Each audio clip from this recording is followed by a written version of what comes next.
అపోస్తుల కార్యములు 2వ అధ్యాయం 1వ వచనం నుంచి 4వ వచనాలు. పెంతెకొస్తు పండుగ దినము వచ్చినప్పుడు అందరూ ఒక చోట కూడి ఉండిరి. అప్పుడు వేగముగా వీచు బలమైన గాలి వంటి ఒక ధ్వని ఆకాశము నుండి అకస్మాత్తుగా వారు కూర్చుని ఉన్న ఇల్లంతయు నిండెను. మరియు అగ్ని జ్వాలల వంటి నాలుకలు విభాగింపబడినట్టుగా వారికి కనబడి వారిలో ఒక్కొక్కని మీద వ్రాలగా అందరూ పరిశుద్ధాత్మతో నిండిన వారై ఆ ఆత్మ వారికి వాక్శక్తి అనుగ్రహించిన కొలది అన్య భాషలతో మాట్లాడసాగిరి. గట్టిగా చప్పట్లు కొడదాం. అపోస్తుల కార్యం 2వ అధ్యాయం 1వ వచనం నుంచి 4వ వచనము ప్రతి క్రైస్తవునికి పరిచయమైన వాక్కు అది. పెంతెకొస్తు దినమున అపోస్తులు ప్రార్థిస్తున్నారు. ఆకాశం మీద నుంచి అగ్ని కుమ్మరించబడ్డది. ఒక్కొక్కరి మీద వ్రాలగా వారు అన్య భాషలతో దేవుణ్ణి స్తుతించి దేవుణ్ణి గణపరిచినారు. ప్రియ దేవుని బిడ్డలారా, పరిశుద్ధాత్మ దేవుడు ఏం చేసినాడు పెంతెకొస్తు దినమున? ఎప్పుడైతే అగ్ని గుమ్మరించబడ్డదో సువార్త ప్రకటించబడటం ప్రారంభమైంది. చప్పట్లు కొట్టండి. Pentecost given birth to evangelism. Pentecost given birth to gospel. Pentecost అనుభవము సువార్తకి జన్మనిచ్చింది. ఈ పెంతెకొస్తు అనుభవము, ఈ అగ్ని అభిషేకము, అగ్ని అనుభవము సువార్తకి జన్మనిచ్చినట్లు దేవుని వాక్యం సెలవిస్తున్నది. ఎప్పుడైతే పెంతెకొస్తు దినమున మేడగది అనగానే అందరూ అన్య భాషల మీదనే వారి మనస్సులను కేంద్రీకరిస్తారు. కానీ నా ప్రియ సహోదరుడ సహోదరి, పెంతెకొస్తు దినమున మేడగదిలో అగ్ని కుమ్మరించబడ్డప్పుడు ఆ అగ్ని సువార్తకి జన్మనిచ్చింది. చప్పట్లు కొట్టండి. అప్పటి నుంచి కూడా సువార్త ప్రకటించడం ప్రారంభమైంది.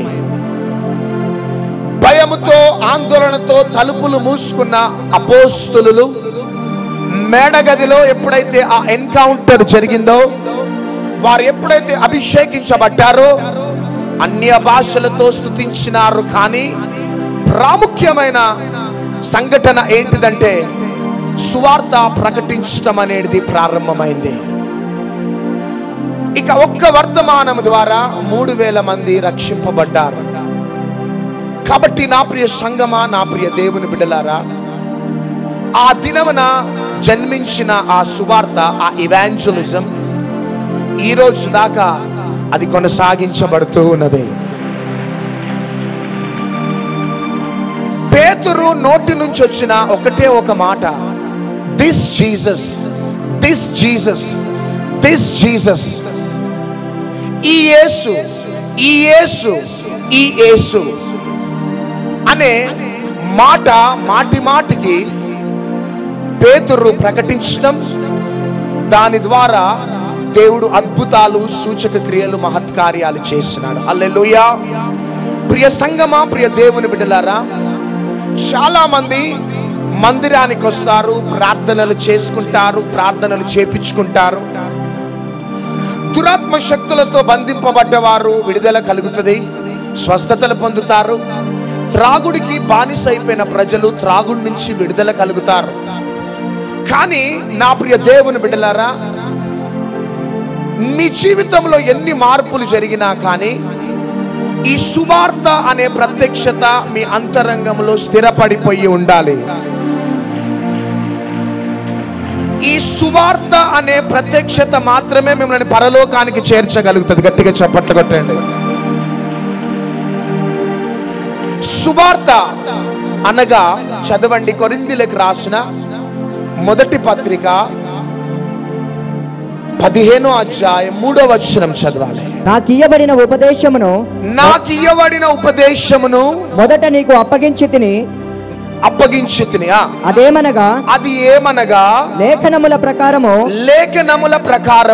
క్రీస్తు మన పాపముల నిమిత్తము మృతి పొందెను, సమాధి చేయబడెను, లేఖనముల ప్రకారము 3వ దినమున లేపబడెను. ఆయన కేపాకును తరువాత 12 కనబడెను. హల్లెలూయా. లేఖనముల ప్రకారము యేసుక్రీస్తు ప్రభువు కల్వరి శిలువలో మన పాపముల నిమిత్తము చనిపోయి పాతి పెట్టబడి మరణమును జయించి తిరిగి లేచినాడు. ఆమేన్.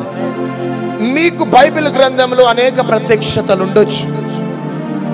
కొంతమంది కేవలము స్వస్థతల గురించి వచ్చి వెళ్ళిపోయేవారు ఉంటారు. అప్పుల బంధకాలు పోవాలని వచ్చి వెళ్ళిపోయేవారు ఉంటారు. కానీ ప్రియ దేవుని బిడ్డలారా, శాశ్వత కాలము దేవుని ఆశీర్వాదాలు మీ జీవితంలో నిలిచి ఉండాలి అంటే ఈ సువార్త అనే ప్రత్యక్షత మీ అంతరంగంలో స్థిరపడిపోయి ఉండాలి. ఆమేన్.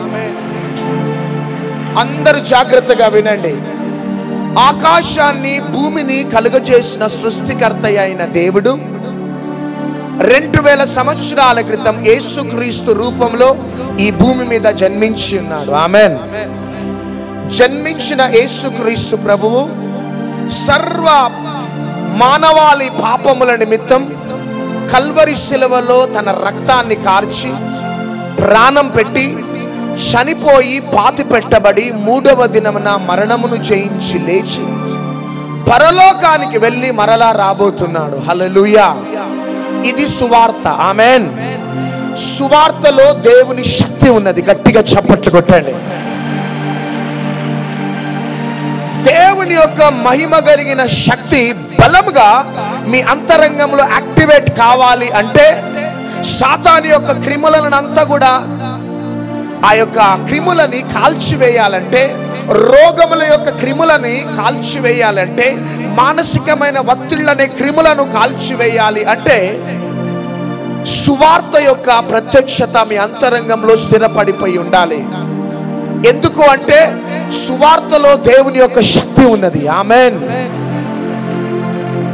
ఆ సువార్త ఏమనగా ఆకాశాన్ని భూమిని కలుగజేసిన సృష్టికర్త అయిన దేవుడు యేసుక్రీస్తు రూపంలో గొర్రెపిల్ల రూపంలో 2000 సంవత్సరాల క్రితం నరవతారిగా ఈ భూమి మీద జన్మించి ప్రజల పాపముల నిమిత్తము కల్వరి శిలువలో రక్తం కార్చి ప్రాణం పెట్టి మరణించి తిరిగి లేచి పరలోకానికి వెళ్ళి మరలా రాబోతున్నాడు. ఈ ప్రత్యక్షత మన అంతరంగంలో స్థిరపడిపోయి ఉండాలి. ఈ ప్రత్యక్షత మాత్రమే భవిష్యత్తులో రాబోయే ఉపద్రవాల నుంచి మనల్ని కాపాడుతుంది. నా ప్రియ సహోదరుడు సహోదరి, నీవు వచ్చి వెళ్ళిపోయే క్రైస్తవుడిగా ఉండొద్దు.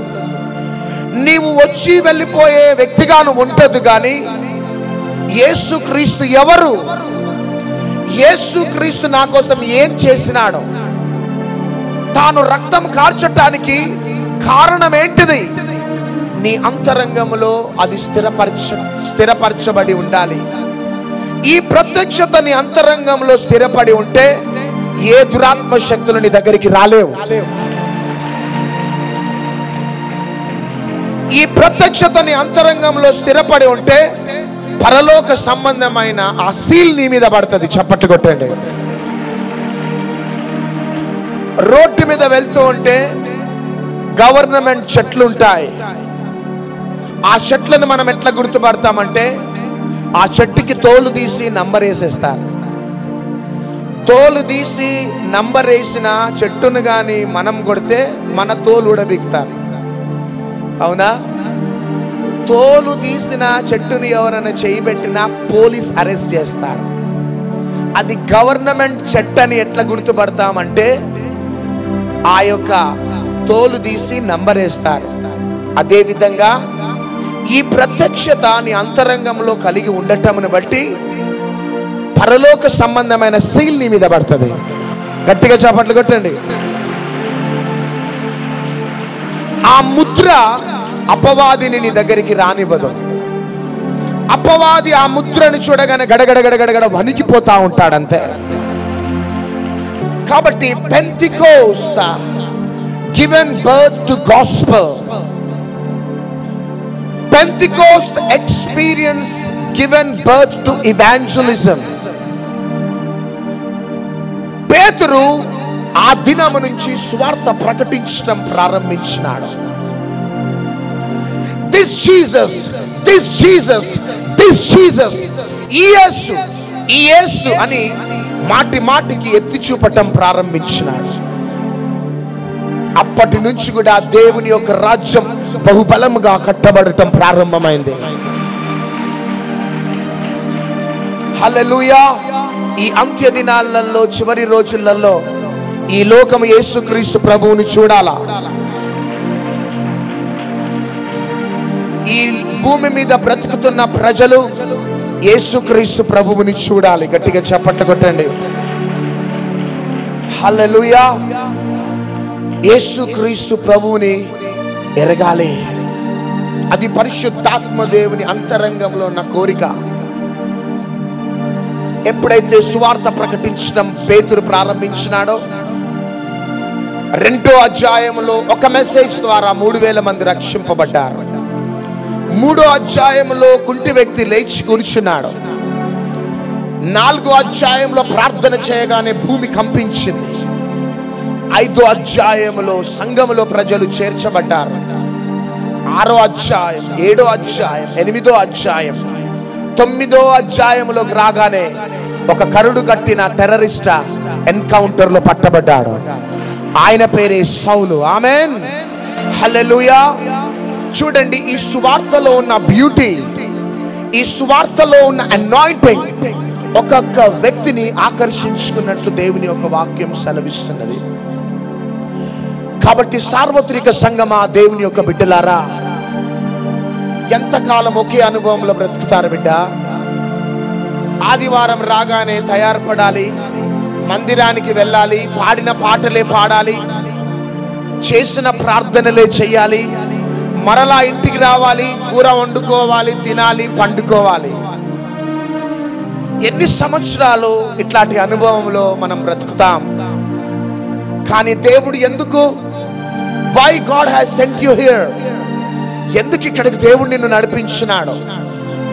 ఎందుకు నీ అంతరంగంలో ఆ మంటను మాటి మాటికి కలుగజేస్తూ నిన్ను రెచ్చగొడుతున్నాడు దేవుడు అంటే, పేతురులాగా నువ్వు పరిగెత్తటానికే. పేతురు బలహీనుడే, కానీ పేతురులో ఉన్నవాడు బలవంతుడు. నువ్వు బలహీనుడవే, నీలో ఉన్నవాడు లోకంలో ఉన్నవాని కంటే గొప్పవాడు. ఆమేన్. పాస్టర్ ప్రవీణ్ బలహీనుడే, అట్టడుగున కూలికిపోయిన ఒక రిమోట్ ఏరియా బెల్లంపల్లిలో పరిచర్య ప్రారంభించినాడు. కానీ పాస్టర్ ప్రవీణ్ ని రెచ్చగొట్టిన దేవుడు, ఆయన రోషము కలిగిన దేవుడు. ఈ టీవీ ప్రోగ్రాం చూస్తున్న సేవకుడా, విశ్వాసి, నువ్వు అట్టడుగున కూరుకుపోయిన పల్లెటూరులో నువ్వు ఉన్నావేమో, నాకు నా సేవకి భవిష్యత్తు లేదని నువ్వు బాధపడుతున్నావేమో, కానీ అట్టడుగున కూరుకుపోయిన నీ స్థలంలో నుంచి దేవుడు పేతురును లేపుకున్నట్టు ఒక కెరటం వల్ల నిన్ను లేపుకోబోతున్నాడు. గట్టిగా చప్పట్లు కొట్టండి. ఒకటే పేతురు అపోస్తులకున్న ఆ జీల్, ఆ ప్యాషన్ ఏంటిదంటే, వరల్డ్ మస్ట్ సీ జీసస్. ఆమేన్. ఈ ప్రపంచము దేవుడిని చూడాలా, చూడాలా, చూడాలా. అది జరగబోతున్నది. ఆమేన్. ఎట్లాంటి పోరాటాలు వచ్చినా, ఏ విధమైన అడ్డంకాలు వచ్చినా, ఏ శక్తి అడ్డుపడ్డా, భారతదేశం క్రీస్తుని చూడబోతున్నది. అంతే. సాతాను ఎన్ని కోట గోడలు కట్టినా ఈ ప్రత్యక్షతకి తెలంగాణ, ఆంధ్ర రాష్ట్రాలు క్రీస్తుని చూడబోతున్నాయి. మునుపు ఎన్నడూ జరగని విధంగా సువార్త ప్రకటించబడబోతున్నది భారతదేశంలో. ఈ 5 సంవత్సరాలు మరి ఎక్కువగా ప్రకటించబడబోతున్నది. ఏ శక్తులు అడ్డుకో, ఏ శక్తులు అడ్డుకో, ఏ శక్తులు అడ్డుకో, సువార్తను ఆపే తమ్ములు లేవు. చప్పట్లు కొట్టాలా?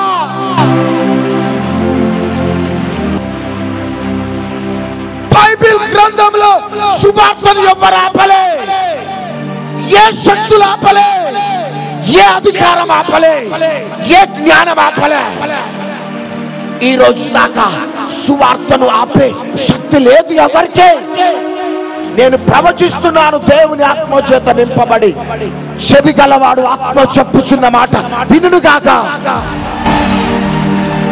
వా వా సంఘంలో ప్రజల సంఖ్య పెరగబోతున్నది అంతే,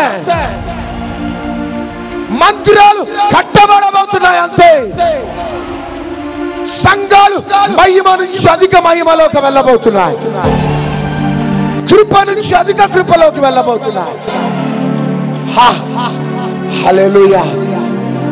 బైబిల్ గ్రంథంలో సువార్తను ఆపే అధికారం, శక్తి ఏ అధికారానికి లేదా?